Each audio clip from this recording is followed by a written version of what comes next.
Ngayong hapon, for today's video, magluluto tayo ng tinulang manok. Ready na ang atuang manok, nakahiwa na. Ito ang lamas. Atong lamas o atuang sayuti. Then, kalamunggay. Start na tayo magluto. Mag-add na kong mantika. Kana lang gamay.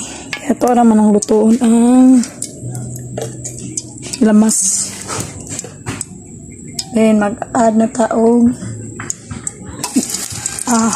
luya. Sanggi-sanggi lang na ko gipin-pinit eh. Ako na po naslaog ako anak pagtaro gagmay. Then mag-add ko ahos.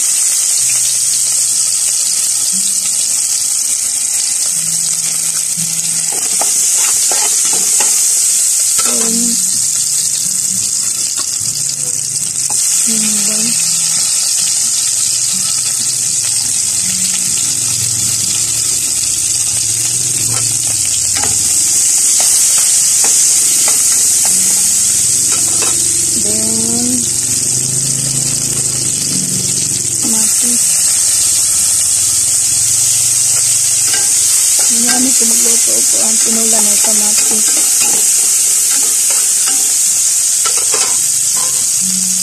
Mag-add na taong manok. Mayroon akong gibot akong mantika kaya magmantika man eh. Ano ko siya nagluto sa ko ang tinula. Kubato na ko ang mantika. Add ko asin para nailasa na ito ang manok. Then paminta.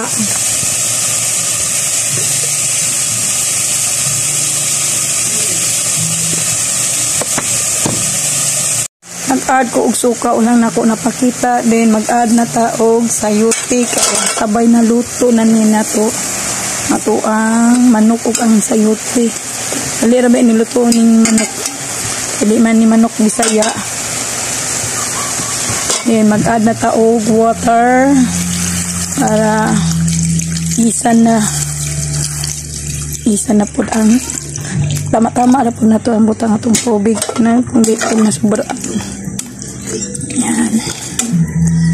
Then mag-add pa konti. Kaya mo baba pa man ni mo kumuk pa man ito ang sayuti. Yan. Kukunin natin yan nitong mga bula-bula. Magtitimpla tayo ng asin. Kunti lang para hindi maalat. Untiin lang. Tapos seasoning.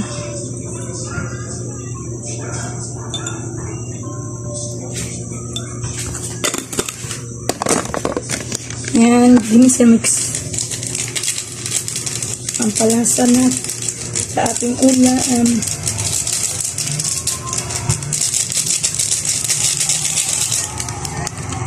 Then, nag-awi. Tikman para malaman natin okay na.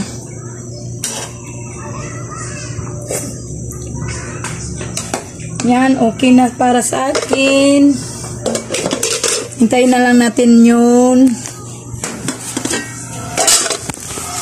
Hintayin natin to para na maluto na ang sayuti. Sayuti na lang ang matigas. Chicken, madali naman to maluto. Yan, okay na ang sayuti. Luto na. Then, i-add na natin ang ating malakasang malunggay. Yan, malunggay.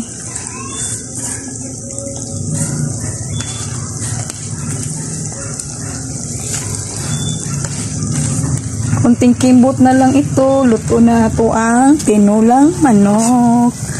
Yan, lublob lang natin yan ng malunggay. Hindi na natin masyadong lulutuin yan.